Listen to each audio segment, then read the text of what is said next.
Video की शुरुआत करने से पहले मेरी आपसे विनती है, प्लीज़ प्लीज़ प्लीज़ अगर आपको मेरी यह वीडियो पसंद आए तो प्लीज़ उसे लाइक, मेरे चैनल को सब्सक्राइब और इस वीडियो को शेयर ज़रूर कर दें। और साथ ही बेल आइकॉन को भी प्रेस कर दें, जिससे मेरी आगे आने वाली नई वीडियो की नोटिफिकेशन आपको अपलोड होते ही मिल जाए। धन्यवाद। सभी सब्सक्राइबर को अवगत कराना है कि प्राविधिक कला कक्षा 11 एवं 12 की प्राविधिक कला संबंधित वीडियो मेरे YouTube चैनल टेक्निकल ड्राइंग गुरुजी पर लगातार अपडेट हो रही हैं। यदि आप मेरे चैनल पर नए हैं तो आप मेरे YouTube चैनल पर जाइए और सब्सक्राइब कर प्लेलिस्ट खोलिए। वहां आपको सभी वीडियो चैप्टर वाइज मिलेंगी, जिन्हें आप अपनी आवश्यकता के अनुसार देख सकते हैं। धन्यवाद। अब देखिए, हमारे सामने एक रिजिव रेखी आकृति है। ऐसी आकृति को रिजिव रेखी आकृति कहते हैं। देखिए, इसमें 5 या असम पंचभुज भी कह सकते हैं।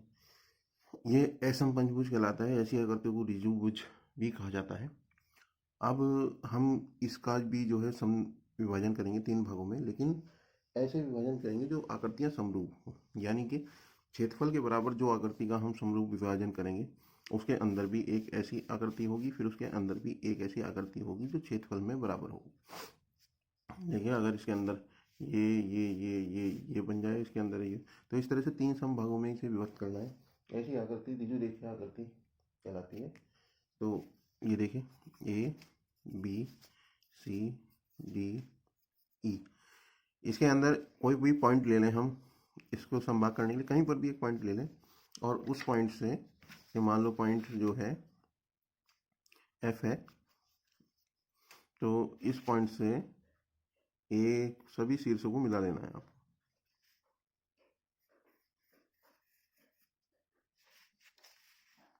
एक इसे मिला लीजिए,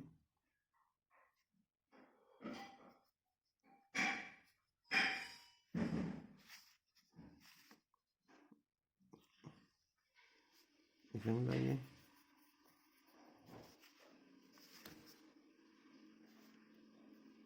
इसे मिलाइए,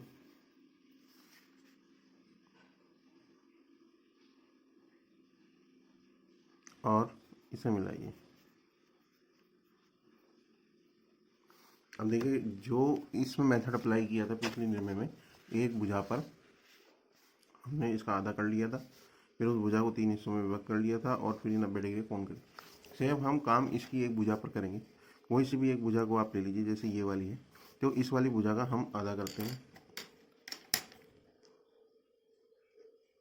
आधा करने की जो है भुजा, किसी भी रेखा का 2 भाग करने, ये मैंने जो है बेसिक ज्योमेट्री में बताया हुआ है। अगर आप मेरे चैनल में नए हैं तो आप जो है वहाँ जाकर देख सकते हैं। वैसे किसी रेखा का आधे से अधिक दूरी लोगे तो आधे से अधिक दूरी के बाद चाप लगाने से रेखा 2 भागों में बढ़ जाती है।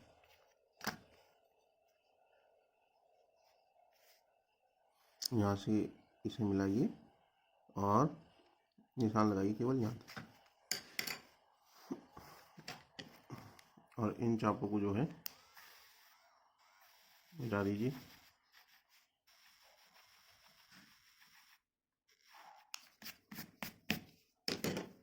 और फिर एक अर्धवृत्त,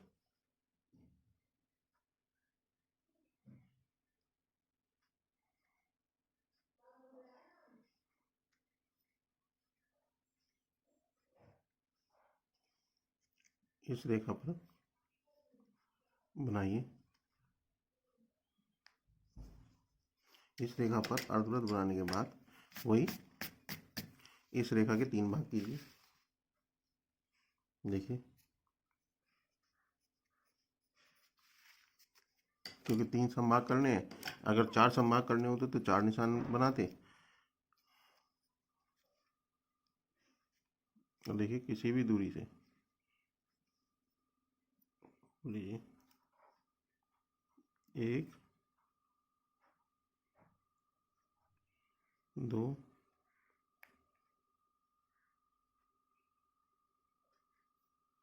3, ये 3 निशान हमने लगा दिए। किसी रेखा को बराबर भागों में विभक्त करना भी मैंने सिखाया हुआ है, ये भी बेसिक ज्योमेट्री में देख सकते हैं आप जाके। क्योंकि यहाँ पे हमें 3 भाग करने, तो हमने 3 निशान लगाए बराबर दूरी से। अगर हमें 4, अब देखिए इसके समांतर रेखा खींचिए यहाँ से, और फिर नीचे। अब ये वाला जो रेखा है हमारी वो 3 भागों में बट गई है, 1 2 3।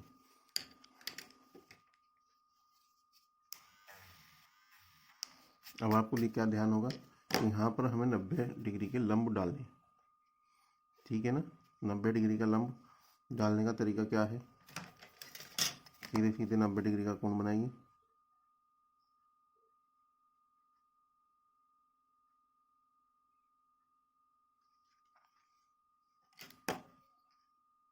ये 90 डिग्री का कोण और रेखा यहाँ तक खींची। अब इसके समांतर 90 डिग्री जो है इसके समांतर दूसरे पॉइंट से भी ये उठे। देखिए इस रेखा को हमने कितने भागों में बांटा था, 2 बराबर, वो 3 बराबर भागों में।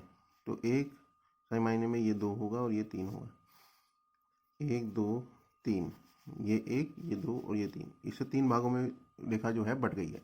के बाद हमने इस पर अर्धवृत्त बनाया है और 2 पर और 3 पर 90 डिग्री का कोण बनाया है। तो ये हमारा 2 डैश हो गया, ये हमारा 3 डैश हो गया।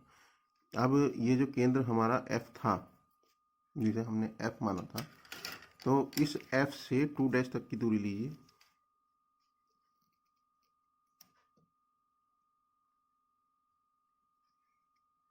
ये देखिए, ये लीजिए और इससे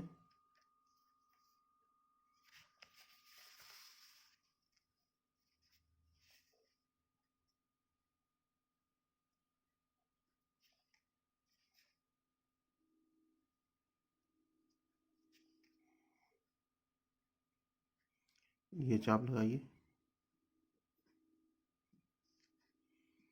क्लियर। और अब लीजिए 2 तक की दूरी, वो 3 डैश तक की दूरी, और ये चाप लगाइए। तो हमारे पास देखिए 2 बिंदु प्राप्त हो गए हैं, एक ये और एक ये, जहाँ से हमारे इसके समांतर रेखाएं खींचेंगी। अब देखिए समांतर रेखाएं खींचने का तरीका।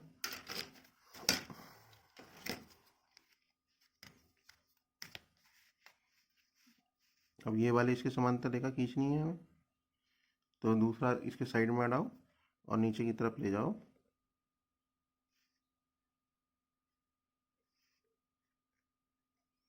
अब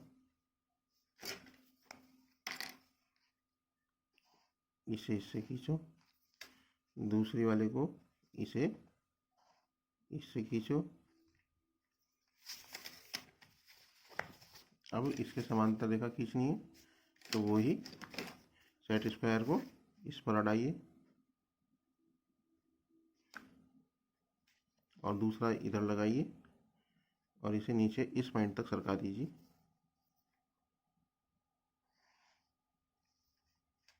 फिर उस पॉइंट तक जहाँ तक। अब इस तरीके से पूरी रेखाएं खींचते चले जाइए। ये देखिए, रेट स्क्वायर से भी बता दिया, अब रूलर स्केल से खींचते हैं।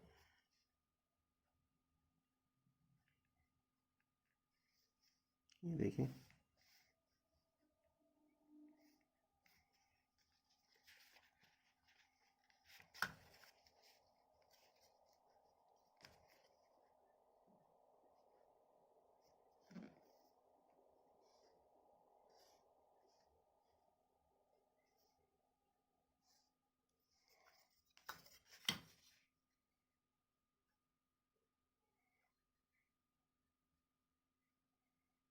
और इसे इससे मिला दीजिए।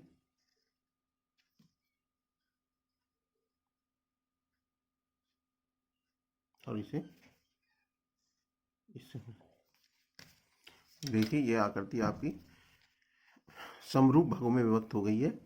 जैसे इसका इस एरिया का बड़े का जो क्षेत्रफल है, ठीक है ना, वो इसके बराबर है, इस एरिया के क्षेत्रफल के बराबर, और इसका जो क्षेत्रफल है वो इसके पूरे के बराबर है। क्योंकि यहाँ आकृतियाँ छोटी है तो इस पर ज़्यादा होगा। देखिए ये क्षेत्रफल बड़ा है तो इसकी मोटाई जो है कम है, इसका क्षेत्रफल इसके बराबर है, आकृति छोटी है तो ये एरिया डिस्टेंस बढ़ गया है, और ये छोटी में तो बहुत ही डिस्टेंस बढ़ गया।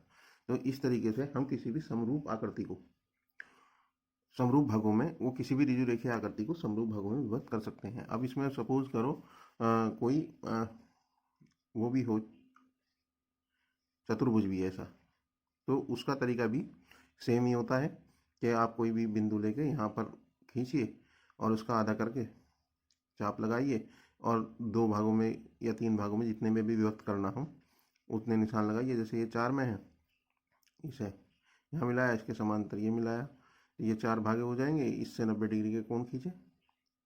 90 डिग्री के कोण खींचने के बाद आप जो है वही चाप इस तरीके से लगा के और यहाँ से ये समांतर कर सकते हैं इस तरीके से। तो सेम प्रोसेस है बिल्कुल। अच्छा, इसमें भी मैं आपको बात बता दूं, ये जो अगर हमें 3 समभागों में 1 2 3 हो गए 4 समभागों में करना होता है तो इस वाली रेखा पर हम 4 निशान लगा के इस रेखा को 4 बराबर भागों में बांटते।